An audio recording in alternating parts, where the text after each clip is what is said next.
The library's silence shattered when the lights flickered, plunged into darkness, and a pair of lips found mine, whispering, "Babe," with a tenderness that stopped my heart. I froze, breath caught, as the stranger's warmth lingered, only for the lights to snap back on, revealing not my boyfriend, but a guy I'd never seen before, eyes wide, cheeks flushed, as shocked as I was. In that split second, my world tilted, because the kiss I wasn't supposed to want felt more right than anything I'd ever known. I'm Elliot, a 22-year-old art history major at a small liberal arts college in Portland, Oregon.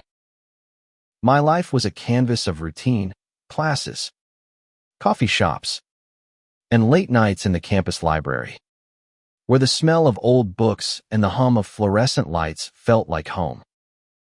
My boyfriend, Caleb, was the golden boy blonde, charming, captain of the soccer team, the kind of guy who could make anyone laugh.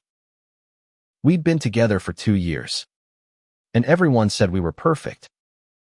But perfection has cracks, and lately, I'd been noticing them. Caleb's attention wandered. His texts grew sparse. His kisses distracted. I told myself it was stress midterms, soccer practice, life. But deep down, I wondered if I was losing him. That night, I was buried in research for my thesis on Renaissance portraiture, surrounded by stacks of books in the library's quietest corner. The storm outside raged, rain lashing the windows, thunder rumbling like a warning. Caleb was supposed to meet me at 8 p.m., but by 9, he was still a no-show. I checked my phone. No texts. No calls. My fingers hovered over the keyboard, debating whether to message him again, when the lights flickered once, twice, then died. The library plunged into darkness, save for the faint glow of emergency exit signs. A collective gasp rose from the few students scattered across the room, followed by nervous laughter and the shuffle of feet. I stood, disoriented, my hands fumbling for my phone's flashlight. That's when I felt Ida's presence. Close. Too close. Before I could react, soft lips pressed against mine, hesitant but sure, accompanied by a whispered "babe" that sent a shiver down my spine. The kiss was brief, electric, and gone too soon. My heart pounded, not from fear, but from something else, something I couldn't name. Then the lights buzzed back on, harsh and unforgiving, and I saw him. He was tall, with dark curls falling into his eyes, a worn leather jacket, and a look of pure panic. "Oh God," he stammered, stepping back. "I thought you were someone else."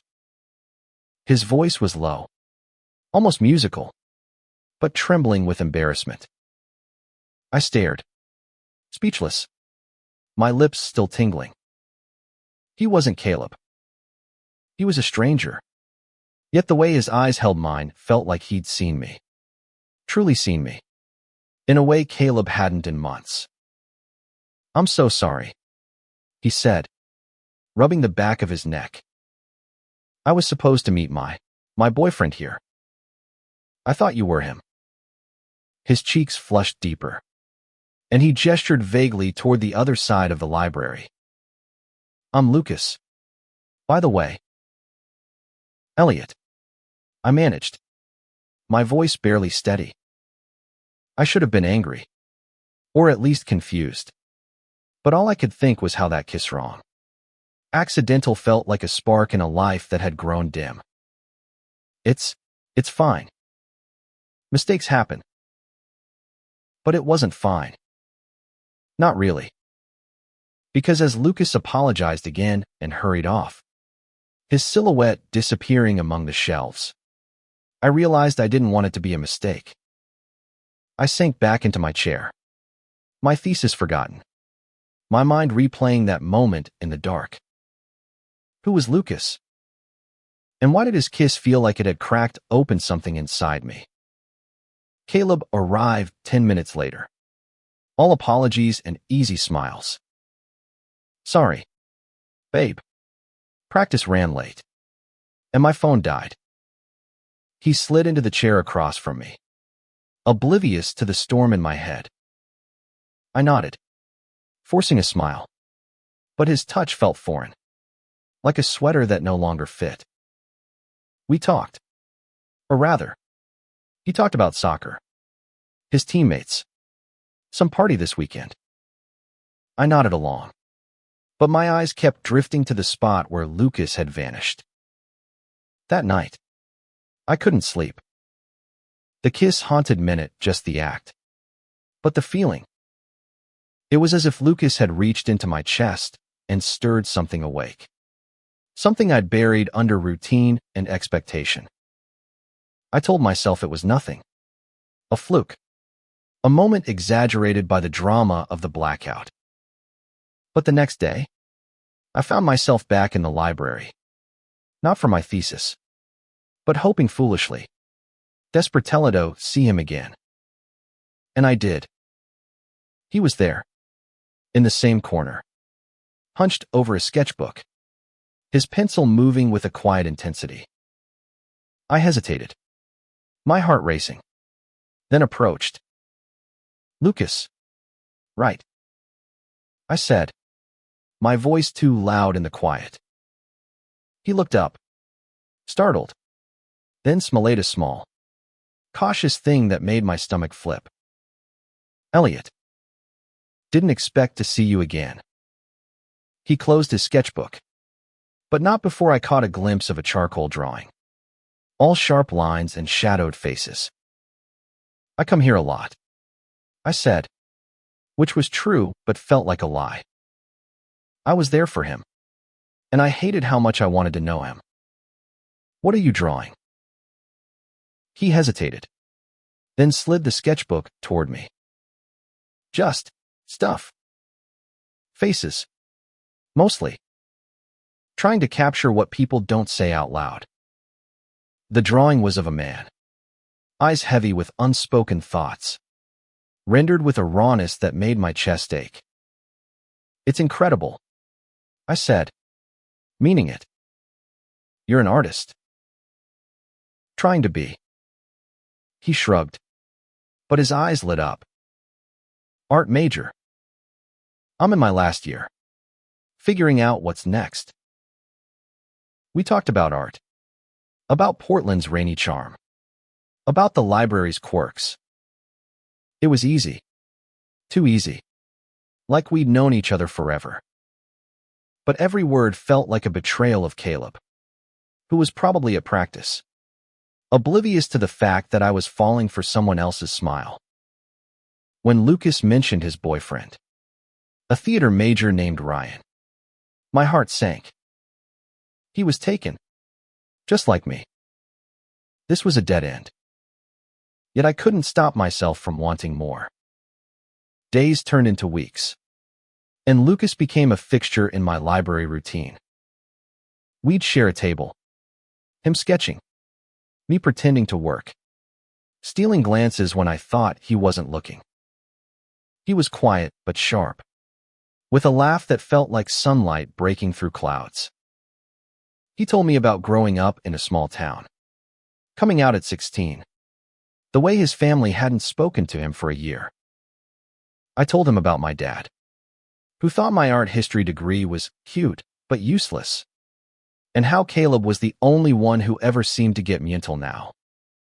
One night, as rain drummed against the library windows, Lucas looked at me, his pencil still. Why do you stay with him? He asked, his voice soft but piercing. You don't light up when you talk about him. Not like you do when you talk about art. I froze, the question cutting too close. He's good. We're good, I said, but the words sounded hollow. Lucas didn't push. But his eyes held mine, and I knew he saw through the lie. That was when I realized I was in trouble. Not because of the kiss, but because of what it had started. Lucas was a stranger who felt like home, and every moment with him made me question everything I thought I wanted. But what do you do when the person who makes your heart race is the wrong one and the right one? All at once. The library became my sanctuary and my torment. Every time I saw Lucas, my heart did a dangerous dance, half thrill, half guilt. Caleb was still my boyfriend, solid and predictable, but his presence felt like a shadow compared to the vividness of Lucas's quiet smiles and charcoal-stained fingers. I started finding excuses to be at the library, telling Caleb I had deadlines when really, I was chasing moments with Lucas. We'd talk for hours, about everything and nothing, how he wanted to paint murals in forgotten city corners, how I dreamed of curating a gallery that told stories no one else saw. He showed me more of his sketches, each one a window into his soul, raw and unguarded. One drawing stopped me cold, a portrait of a guy with my eyes, my jawline, my hesitant smile. "Is this me?" I asked, my voice barely a whisper. Lucas looked away, his ears pink. "Maybe. You've got a face that's hard to forget." He said it casually, but the air between us thickened, charged with everything we weren't saying. Caleb noticed the change in me. "You're distracted," he said one night at dinner, his fork hovering over his plate. We were at our favorite diner, the one with cracked vinyl seats and neon signs. But I couldn't focus. "Is it school? Or something else?" I wanted to tell him. I wanted to scream that I was drowning in feelings for someone I barely knew, that a single mistaken kiss had unraveled me. But I just shook my head. Just stressed. I lied. He nodded, accepting it. But his eyes were distant, like he was already halfway out the door. The tension broke a week later, during another stormy night in the library. Lucas and I were alone in our usual corner, the rain a steady rhythm outside. He was sketching. I was pretending to read, when he slid his sketchbook toward me. It was another drawing of me, this time laughing, my head thrown back, light in my eyes I hadn't seen in years. "You make it easy to draw joy," he said, his voice low. I couldn't breathe. "Lucas." I started, but the words caught. I wanted to tell him how he made me feel alive, how he was the color in a world gone gray. But he was with Ryan, and I was with Caleb, and this was a line we couldn't cross. Or so I thought. The lights flickered again, a cruel echo of that first night. This time, they didn't go out, but the moment felt just as charged. Lucas leaned closer, his breath warm against my cheek. "Elliot, if you were free, if we were both free, would you want this?" His hand brushed mine, and I didn't pull away. I should have said no. I should have thought of Caleb, of loyalty, of promises. But all I could see was Lucas, his eyes searching mine, waiting for an answer I wasn't ready to give. "I don't know," I whispered, but my heart screamed yes. The next day, Caleb confronted me. We were in his dorm, the air heavy with unspoken truths. "You're pulling away," he said, his voice sharp. "If there's someone else, just tell me." I froze, guilt clawing at me. "There's no one," I said, but the lie burned. Caleb didn't believe me, and for the first time, I saw hurt in his eyes, real, raw hurt. "I love you, Elliot," he said, softer now, but I can't keep pretending everything's fine. I left his dorm in a daze. My mind a war zone. I loved Caleb. Or at least I thought I did. But Lucas was a fire I couldn't put out. And every moment with him felt like a step toward something truer. I went to the library, hoping to clear my head. But Lucas was there, waiting. I broke up with Ryan, he said, his voice steady but his eyes nervous. It wasn't fair to him. Not when I can't stop thinking about you. My heart stopped. Lucas, I'm still with Caleb, I said, but the words felt like a betrayal of myself. He stepped closer, not touching me, but close enough that I felt his warmth. I know, he said, but I see the way you look at me. I feel it, Elliot. And I think you feel it too. He was right. I did feel every heartbeat, every glance, every moment we stole in that library. But admitting it meant tearing apart the life I'd built with Caleb. And I wasn't sure I was brave enough for that. Not yet. The weeks that followed were a tightrope. Caleb grew colder, sensing the distance I couldn't hide. Lucas and I danced around our feelings, never crossing the line, but never pulling back either. One night, as we sat in the library, he reached for my hand under the table, his fingers lacing with mine. It was a small gesture, but it felt like a promise. I'll wait, he said. As long as it takes. I wanted to kiss him then, to let go of everything holding me back. But guilt was a heavy chain, and Caleb's face haunted me. I pulled my hand away, my voice shaking. I need time. Lucas, I don't know what I'm doing. He nodded, his eyes soft but sad. Take all the time you need. I'm not going anywhere. But time was running out. Caleb's patience was fraying, and my heart was splitting in two.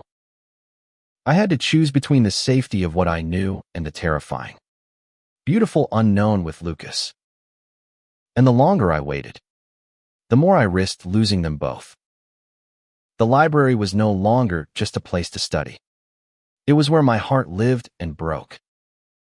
I was caught between two truths: Caleb, who had been my anchor, and Lucas, who was my storm. Every choice felt like a betrayal, but staying silent was betraying myself most of all. Caleb forced the issue one crisp October evening. We were walking through campus, leaves crunching underfoot, the air sharp with autumn. Elliot, I can't do this anymore, he said, stopping under a street lamp. His face was pale, his eyes searching mine. If you don't love me, let me go? I wanted to argue, to say I still loved him, but the words wouldn't come. Because the truth was, I didn't love him the way he deserved, not anymore. I'm sorry, I whispered, and it was the most honest thing I'd said in weeks.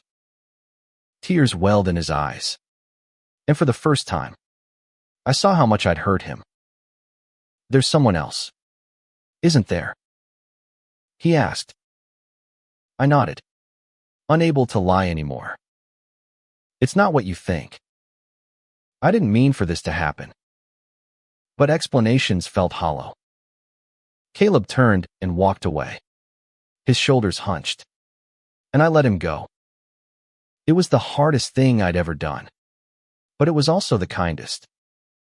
I found Lucas in the library the next day, sitting in our corner, his sketchbook open to a blank page. He looked up as I approached, hope and fear warring in his eyes. I ended it with Caleb, I said, my voice trembling. I couldn't keep pretending. Lucas stood, closing the distance between us. Elliot, are you sure? I don't want you to do this because of me. His voice was gentle, but his hands shook, betraying his calm. "I'm doing this for me," I said, and I meant it. "You showed me what it feels like to be seen. Lucas, I didn't know I was missing that until you." He reached for me then, his hand cupping my cheek. And this time, I didn't pull away. His kiss was slow, deliberate, nothing like the accidental spark in the Blackout. It was a promise, a beginning, and it felt like coming home. When we pulled apart, he rested his forehead against mine, his breath uneven. "I've wanted this since that stupid Blackout," he said, a laugh breaking through. "Me too," I admitted, and for the first time in months, I felt free. But freedom came with a cost. Caleb's friends stopped talking to me, and whispers followed me across campus. I'd broken the golden boy's heart, and some people didn't forgive that. Lucas faced his own fallout. Ryan spread rumors, and a few of Lucas's friends questioned his choices. But we held on to each other, our hands clasped in the library, our laughter louder than the gossip. One night, as we sat surrounded by books, Lucas handed me a sketch.